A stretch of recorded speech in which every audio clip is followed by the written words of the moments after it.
എല്ലാവർക്കും സുഖല്ലേ? Welcome to Sajina's kitchen. Famous Arabic സ്നാക്കായിട്ടുള്ള ഫലാഫലിൻ്റെ റെസിപ്പിയുമായാണ് ഇന്ന് ഞാൻ വന്നിരിക്കുന്നത്. ഈ ഫലാഫൽ സ്നാക്കായും സാൻഡ്വിച്ചിൻ്റെ കൂടെയും സെർവ് ചെയ്യാം. നല്ല ക്രിസ്പിയാണ്, അടിപൊളി ടേസ്റ്റുമാണ്, ഈസി ആയിട്ട് ഉണ്ടാക്കിയെടുക്കാനും പറ്റും. നിങ്ങളിൽ പലരും ഈ ഫലാഫൽ കഴിച്ചിട്ടുണ്ടാകും. കഴിച്ചവരും കഴിക്കാത്തവരും ഒന്ന് ട്രൈ ചെയ്ത് നോക്കണേ, നല്ല ടേസ്റ്റിയാണ്. അപ്പോൾ ഒന്ന് കണ്ടു നോക്കിയാലോ. അതിനു മുമ്പ് നിങ്ങൾ ആദ്യമായിട്ടാണ് ഈ ചാനൽ കാണുന്നതെങ്കിൽ പ്ലീസ് ഒന്ന് സബ്സ്ക്രൈബ് ചെയ്ത് സപ്പോർട്ട് ചെയ്യണേ. കൂടെ കുഞ്ഞു ബെല്ലൈക്കൺ ഒന്ന് ക്ലിക്ക് ചെയ്യുമ്പോൾ ഓൾ എന്ന ഓപ്ഷൻ തന്നെ ക്ലിക്ക് ചെയ്യണേ. എങ്കിലേ ഞാൻ ഇടുന്ന പുതിയ വീഡിയോസിൻ്റെ നോട്ടിഫിക്കേഷൻ നിങ്ങൾക്ക് കൃത്യമായിട്ട് കിട്ടുള്ളൂ. ഇനി നേരെ വീഡിയോയിലോട്ടേക്ക് പോകാം. ഇതിനു വേണ്ടി 1/2 കപ്പ് കടല എടുത്തിട്ടുണ്ട്, അതായത് വെള്ളക്കടല. മാക്സിമം 8 മണിക്കൂറെങ്കിലും വെള്ളം ഒഴിച്ചിട്ട് കുതിരാൻ വെക്കുക. ഞാനിപ്പോൾ ഓവർനൈറ്റ് വെള്ളം ഒഴിച്ചിട്ട് കുതിരാൻ വെച്ചിട്ടുള്ള കടലയാണിത്. ഇതിൻ്റെ വെള്ളമൊക്കെ കളഞ്ഞിട്ട് ഒന്നും കൂടി കഴുകിയെടുക്കാം. ഈ കടല കഴുകിയതിന് ശേഷം അതിൻ്റെ വെള്ളമൊക്കെ ഒന്ന് ഊറ്റിക്കളഞ്ഞ് മാറ്റി വെക്കാം. പിന്നെ ഇതിലേക്ക് വേണ്ടത് മീഡിയം സൈസുള്ള ഒരു സവാള എടുത്തിട്ടുണ്ട്.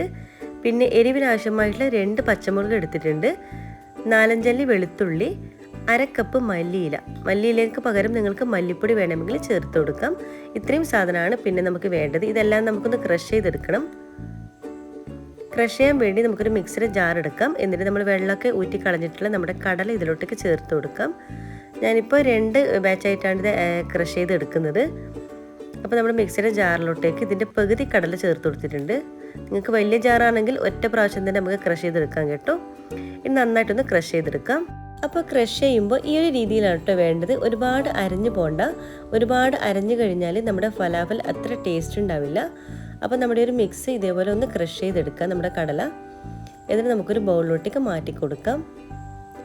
അപ്പോൾ ഇതൊരു പാകത്തിന് തന്നെയാണ് കേട്ടോ വേണ്ടത്. ഈ ഒരു പാകത്തിലാണ് നമുക്ക് വേണ്ടത്. ബാക്കി കടലയും നമുക്ക് ഇതുപോലെ തന്നെ ക്രഷ് ചെയ്തെടുക്കാം. ക്രഷ് ചെയ്യുമ്പോൾ നമ്മൾ ഇതിലേക്ക് വെള്ളമൊന്നും ചേർത്ത് കൊടുക്കേണ്ട ആവശ്യമില്ല കേട്ടോ. വെള്ളമില്ലാതെയാണ് നമ്മൾ ക്രഷ് ചെയ്ത് കൊടുക്കേണ്ടത്. നല്ല ടേസ്റ്റിയാണ്, ഈസി ആയിട്ട് ഉണ്ടാക്കിയെടുക്കാനും പറ്റും. മുഴുവൻ കടലയും ക്രഷ് ചെയ്തിട്ട് ഞാനിപ്പോൾ ഒരു ബൗളിലോട്ടേക്ക് മാറ്റിയിട്ടുണ്ട്. ഇനി ഒരു മിക്സിയുടെ ജാർ എടുത്തിട്ട് അതിലോട്ടേക്ക് ഒരു സവാള ചെറുതായിട്ട് അരിഞ്ഞിട്ട് ചേർത്ത് കൊടുക്കാം. പിന്നെ പച്ചമുളക് ചെറുതായിട്ട് അരിഞ്ഞിട്ട് ചേർത്ത് കൊടുക്കാം. 3-4 അല്ലി വെളുത്തുള്ളി ചെറുതായിട്ട് അരിഞ്ഞിട്ട് ചേർത്ത് കൊടുക്കാം. പിന്നെ 1/2 കപ്പ് മല്ലിയില ചേർത്ത് കൊടുക്കാം. ഇതെല്ലാം കൂടി ഒന്ന് ചേർത്തിട്ട് നന്നായിട്ടൊന്ന് ക്രഷ് ചെയ്തെടുക്കാം. വെള്ളമൊന്നും ചേർക്കേണ്ടതില്ല, നന്നായിട്ടൊന്ന് ക്രഷ് ചെയ്തെടുക്കാം. ക്രഷ് ചെയ്ത് വെച്ചാൽ നമ്മുടെ സവാളയും മല്ലിയിലും ക്രഷ് ചെയ്തതൊക്കെ നമുക്കൊരു കടലിൻ്റെ മിക്സിലോട്ടേക്ക് ചേർത്ത് കൊടുക്കാം.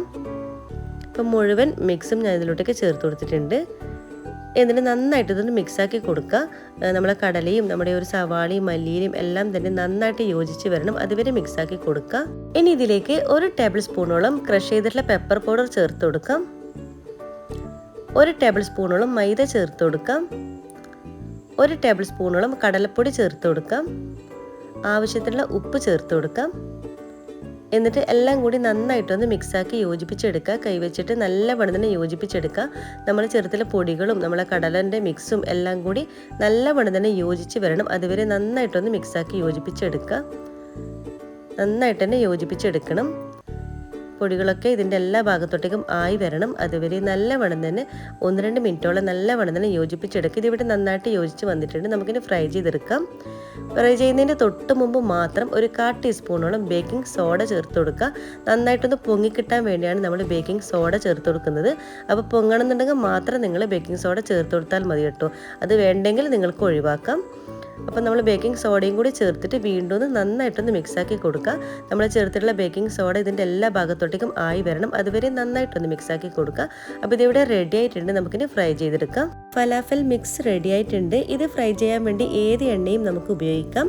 ഇനി ഇതിനെ ഷേപ്പ് ചെയ്തെടുക്കാം. പൊതുവേ ഫലാഫൽ ഈ ഒരു ഷേപ്പിലാണ് കേട്ടോ ഉണ്ടാകുന്നത്. എന്നിട്ട് ചൂടുള്ള എണ്ണയിലോട്ടേക്ക് ഇട്ട് കൊടുക്കാം. അടുത്തതും ഇതുപോലെ തന്നെ ഇട്ട് കൊടുക്കാം. വളരെ ചെറുത് ഉണ്ടാക്കിയാൽ മതി കേട്ടോ. ഇത് ഫ്രൈ ചെയ്യുമ്പോൾ കുറച്ചും കൂടി വലുതാകും. പിന്നെ നിറയെ ഇട്ട് കൊടുക്കേണ്ട. ഫലാഫൽ അതായത് പൊങ്ങി വരാനുള്ളൊരു സ്പൈസ് കൊടുക്കണം. അപ്പം മീഡിയം ഫ്ലെയിമിൽ വെച്ചിട്ട് വേണം നമ്മളിത് ഫ്രൈ ചെയ്തെടുക്കാൻ. തീ കൂട്ടിക്കഴിഞ്ഞാൽ പുറം കരിഞ്ഞു പോകും, ഉള്ളു വേവാത്തൊരു പ്രശ്നവും വരും.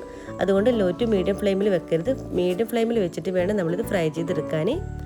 ഇതുപോലെ 2 ഭാഗം ലൈറ്റ് ഒരു ബ്രൗൺ കളറായിട്ട് വരണം, അതുവരെ നമ്മൾ ഇതുപോലെ ഇളക്കിക്കൊണ്ടേയിരിക്കുക. തിരിച്ച് മറിച്ച് ഇട്ട് കൊടുക്കണം.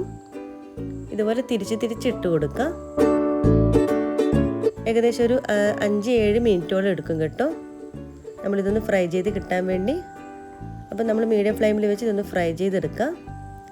ഇപ്പോൾ കണ്ടില്ലേ, നല്ല ഇതിൻ്റെ പുറം ഭാഗമൊക്കെ ലൈറ്റ് ഒരു ബ്രൗൺ കളറായി വന്നിട്ടുണ്ട്. ഇതിപ്പോൾ ഇവിടെ പാകത്തിന് റെഡി ആയിട്ടുണ്ട്. നമുക്കൊരു പ്ലേറ്റിലോട്ടേക്ക് മാറ്റി കൊടുക്കാം. അപ്പോൾ നമ്മൾ ടേസ്റ്റി ആയിട്ടുള്ള അറബിക് സ്നാക്ക് ഫലാഫിൽ റെഡി ആയിട്ടുണ്ട്. നമുക്കൊരു ടിഷ്യൂ പേപ്പറിലോട്ടേക്ക് മാറ്റി കൊടുക്കാം. ഇതുപോലെ ബാക്കിയെല്ലാം തന്നെ നമുക്ക് ഫ്രൈ ചെയ്തെടുക്കാം.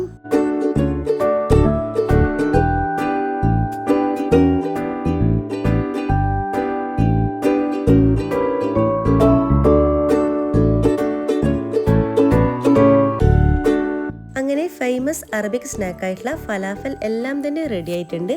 പുറം നല്ല ക്രിസ്പിയാണ്. നമുക്കിത് എത്ര കഴിച്ചാലും മതിയാകില്ല. ഗൾഫ് നാടുകളിൽ കിട്ടുന്ന ഈ ഒരു സ്നാക്ക് ഇനി നമുക്ക് വീട്ടിൽ തന്നെ ഈസി ആയിട്ട് ഉണ്ടാക്കിയെടുക്കാൻ പറ്റും. കിഡ്സിനൊക്കെ കൊടുക്കാൻ പറ്റിയ നല്ലൊരു ഹെൽത്തി സ്നാക്ക് കൂടിയാണ് കേട്ടോ. ഇഷ്ടമാവും. എല്ലാവരും ഒന്ന് ട്രൈ ചെയ്ത് നോക്കണേ. നിങ്ങളിൽ പലരും ഫലാഫൽ കഴിച്ച് കാണും. അപ്പോൾ കഴിച്ചവരും കഴിക്കാത്തവരും ഈ ഒരു രീതിയിൽ ഒന്ന് ട്രൈ ചെയ്ത് നോക്കണേ. ഒരിക്കലും ഫ്ലോപ്പായി പോകില്ല. ട്രൈ ചെയ്ത് നോക്കുന്ന സമയത്ത് ഫീഡ്ബാക്ക് അറിയിക്കാൻ മറക്കരുത്. കൂടെ ലൈക്ക് ചെയ്യാനും ഷെയർ ചെയ്യാനും കമൻറ്റ് ചെയ്യാനും മറക്കരുത്. സബ്സ്ക്രൈബ് ചെയ്യാതെ കാണുന്നവരാണെങ്കിൽ പ്ലീസ് ഒന്ന് സബ്സ്ക്രൈബ് ചെയ്ത് സപ്പോർട്ട് ചെയ്യണേ. ഇൻഷാ അല്ലാ ഇതുപോലത്തെ വെറൈറ്റി റെസിപ്പീസുമായിട്ട് വീണ്ടും കാണാം. അതുവരേക്കും എല്ലാവർക്കും ഒരിക്കൽ കൂടി താങ്ക് യു. Bye bye.